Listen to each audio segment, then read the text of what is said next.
Good morning, friends. In the previous lecture, we saw the different types or the different methods of separation of a homogeneous mixture.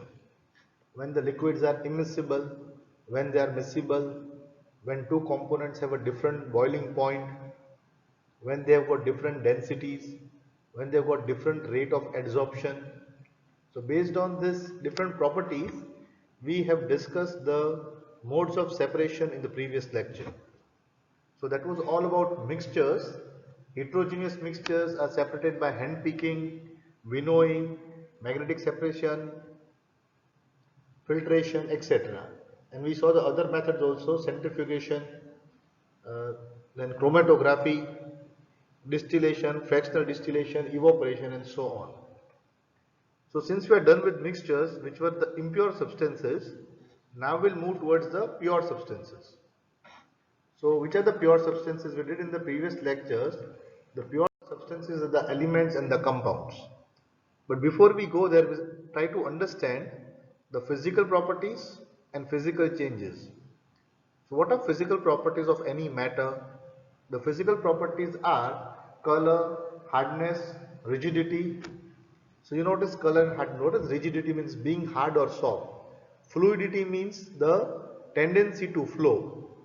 So liquids and gases can flow, their particles can move from one place to another, so they are called fluids. Then there is density. What is density? In which the particles are closely packed is more denser, like solid is more denser than liquid and liquid is more denser than gas. And the physical properties are melting point, boiling point, etc. Okay? Now we also did, in the previous chapter we did the interconversion of states of matter, like melting, boiling, freezing, condensation, etc. In that changes, there was only a physical change, means the change in the state of the matter, but without any change in the composition. Like I told in the previous lecture, when you cool water, it turns into ice. But the ice molecules also have the same formula H2O, just like water. When you boil water, the water turns into water vapor or gas, but the molecular formula still remains H2O. Means there is no chemical change. It is still in a fixed ratio. Every water molecule contains 2 atoms of hydrogen and 1 atom of oxygen. So when the change is only in the state, there is no chemical change. So ice, water vapor and water look different, but they show the same physical properties. So if you look at water and cooking oil, they both are liquid. Okay, they both are liquid, but their chemical properties are different. How do we know? They differ in odor, the smell is different.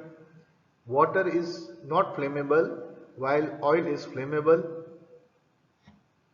Oil burns in air, water extinguishes fire. So it is the chemical property of oil that makes it different from water.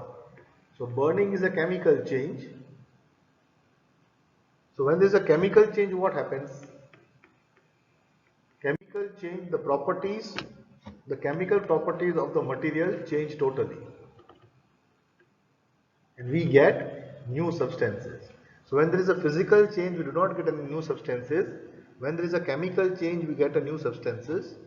A chemical change is represented by a chemical reaction. It is not called a chemical reaction actually, it is represented by a chemical reaction. So that reaction and the equations we'll go to later on, we'll know how to write to indicate a chemical change. So we'll see the differences now. Chemical changes are not easily reversed. Means if you burn paper, you cannot get the paper back from the ashes. While physical changes can be easily reversed. For example, melting of ice. From solid it turns to liquid. If you cool it, it again back into solid. In a chemical change, new product or products are formed. In the physical change, no new products are formed. So the products formed will have very different properties. Let me give an example. Sodium is a very reactive metal. Sodium is kept in kerosene because it is very reactive, but if you put it in water, then it burns. Because kerosene has got a low temperature, water has got a slightly high temperature. So sodium is reactive, it burns in water and not in kerosene. And chlorine we know is a poisonous gas.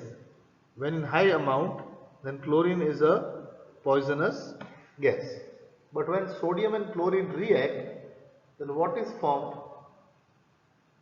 Sodium is a very reactive metal, chlorine is a poisonous gas. When they both react, it forms NaCl, that is the common salt that we eat with the food, right? We put in the food. So both sodium and chlorine are losing their properties and attaining some new properties.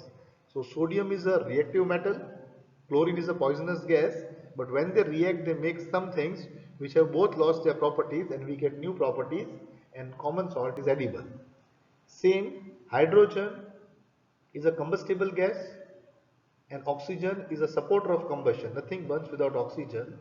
But when hydrogen and oxygen react, it forms water, which is neither combustible nor a supporter of combustion. On the contrary, on the contrary, it extinguishes fire. Okay? So in the chemical process, the reactants are used up. There are no more reactants, they turn into products. Here, there is often a change in the state. In a chemical chain, there is absorption or release of energy. Here, no energy changes are involved. For example, the formation of precipitates, electricity generation during a chemical change. Example of wood burning, and physical change, example is ice melting. So these are the major differences between a physical change and a chemical change. So now in the pure substances we have the elements and the compounds. In the elements we have the metals, the non-metals and metalloids. So first let us start with the elements. What is an element?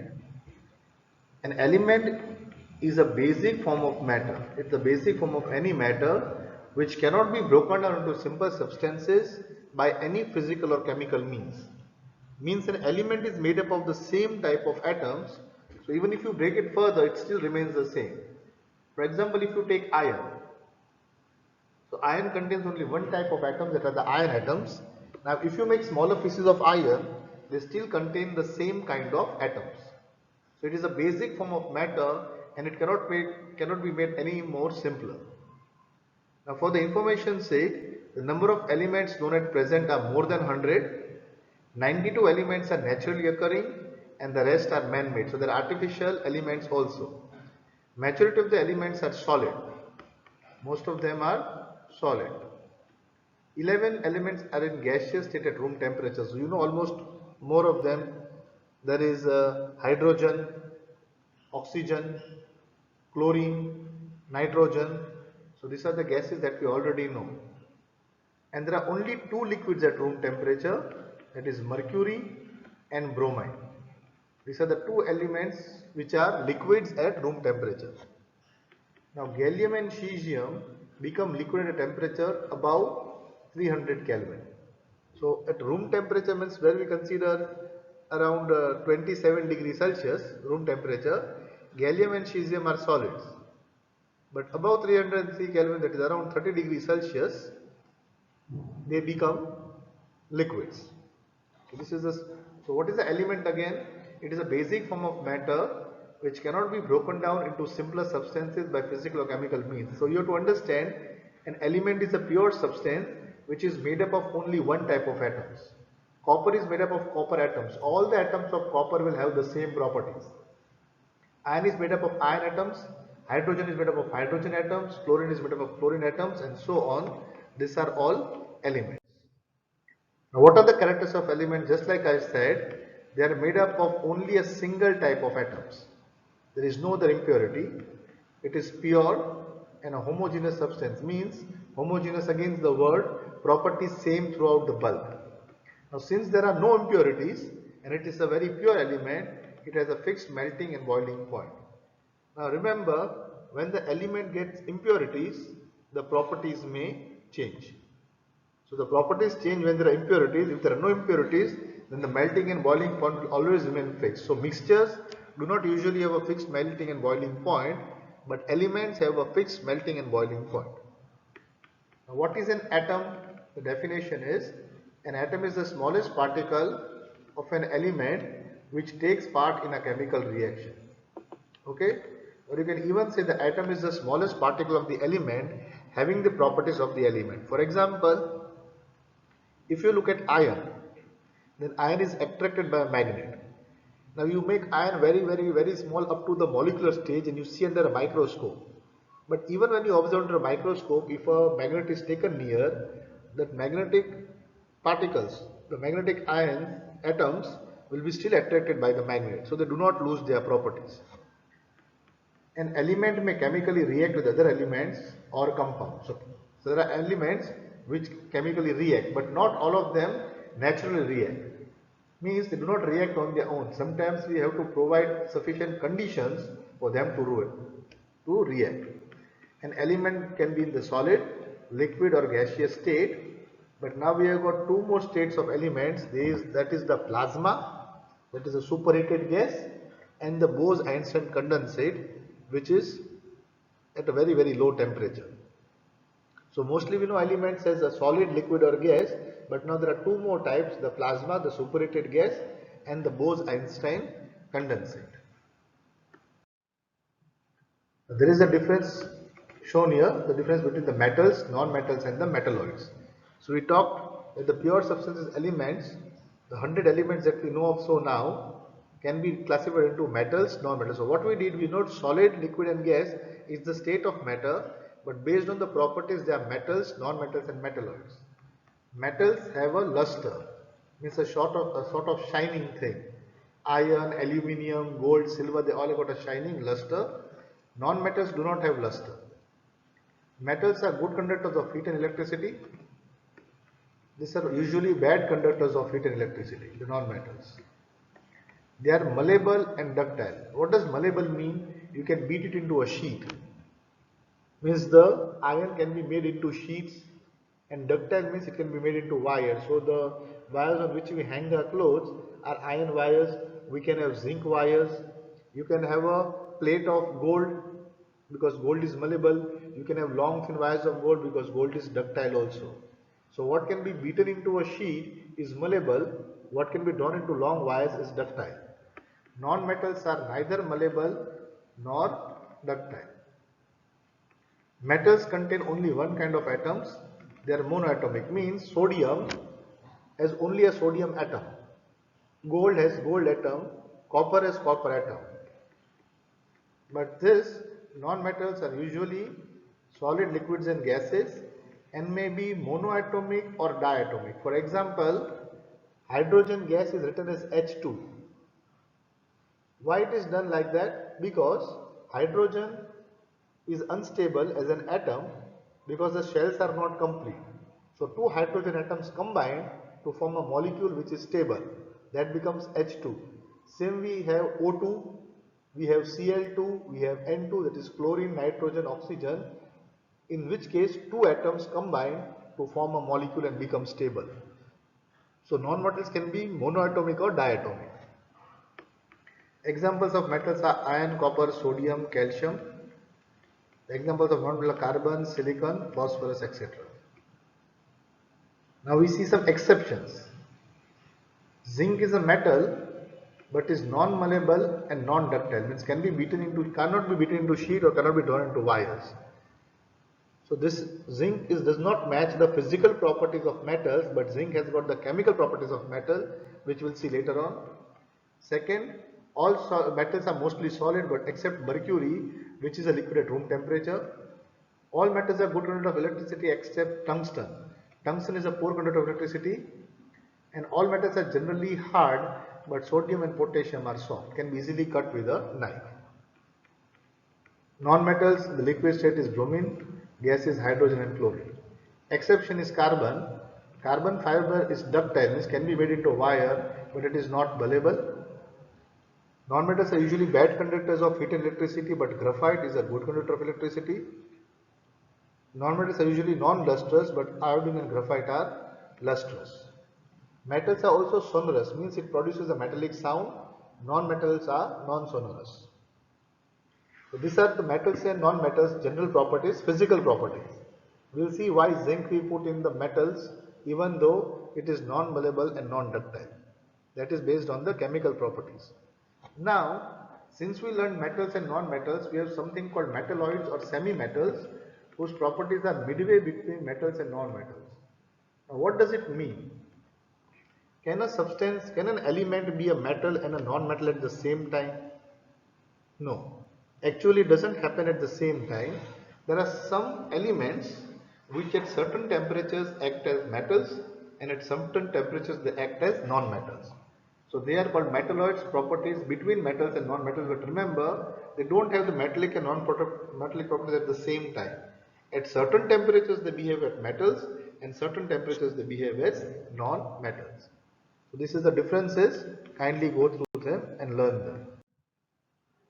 Now from elements we move to the compound. What is a compound?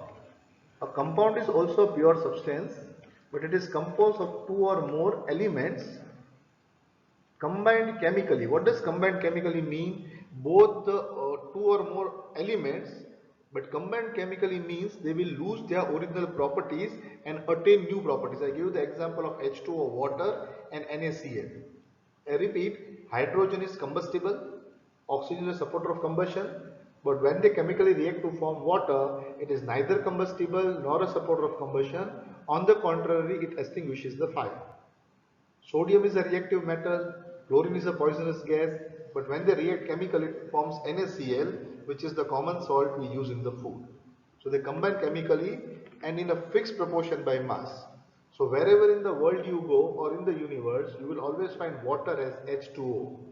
Two atoms of hydrogen and one atom of oxygen will always form a water molecule, and it will have the same properties anywhere in the earth, anywhere on the earth.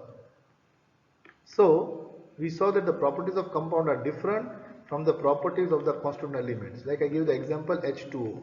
Hydrogen has separate properties, oxygen, but when they combine they get new properties. Same goes for carbon dioxide.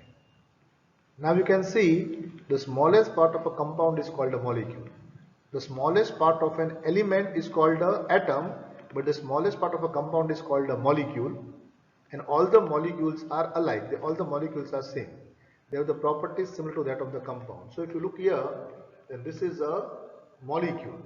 One molecule of water has two atoms of hydrogen and one atom of oxygen. So atom is the smallest particle of the element having the same properties as the element. Molecule is the smallest part of the compound having the same properties of the compound. Okay, and molecule is also stable in nature. For the metals, the atoms are stable in nature, but in the case of the compounds, they are not stable, so they become stable by reaction. So the smallest part of a compound is a molecule.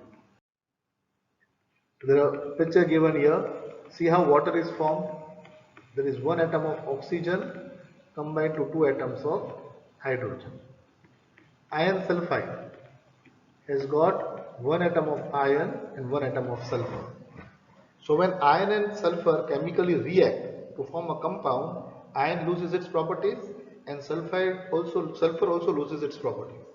Now let me tell you, iron is a black colored powder. If you take iron powder, which is a black colored powder, iron, yes, and sulfur is a yellow colored powder. You can mix both iron and sulfur. Okay, you mix them up. So you will see the difference in the color. Now how will you separate them both? You just mix them together. So if you take a magnet and take it near the mixture, then all the iron will stick to the magnet, sulfur will stay behind. Second, take the mixture of this iron and sulfur and put it into the iron disulfide solution. Okay, sorry, the carbon disulfide solution. You will see that the sulfur dissolves in the solution, iron will not dissolve. But when you heat them, both the iron and the sulfur, when you heat them, then they will chemically react to form the iron sulfide. Now iron sulfide is not attracted by the magnet, and iron sulfide does not dissolve in carbon disulfide, means they both have lost their properties. Okay, so they have lost their properties, so they are now compounds, because though they are made up of atoms, they do not have the properties of the atoms, they have the property of the compound. They have lost the properties of the elements. So what are the characters of the compound? They are present in a definite proportion. H2O always remains the same. A compound is also homogeneous, means same throughout the bulk. Particles in a compound are of the same type, means the molecules are same throughout the whole compound. A compound is made up of one or more atoms of same or different elements. You saw water is made up of hydrogen and oxygen. In a compound, the elements are present in a fixed ratio by mass. Ratio is fixed by mass. Now, a compound can be divided into simpler substances by a chemical process. Now, when we talked of water, remember I told you, no matter how much you heat the water, you can never separate the hydrogen and oxygen from the water, not by physical means. So, no matter how much heat energy you give, it cannot be separated. But if you pass the electric current through the water, then the hydrogen and oxygen can be separated. So, they cannot be separated by a simple, it cannot be divided into simple substance by a chemical process. But a compound can be divided into simpler substances by a chemical process.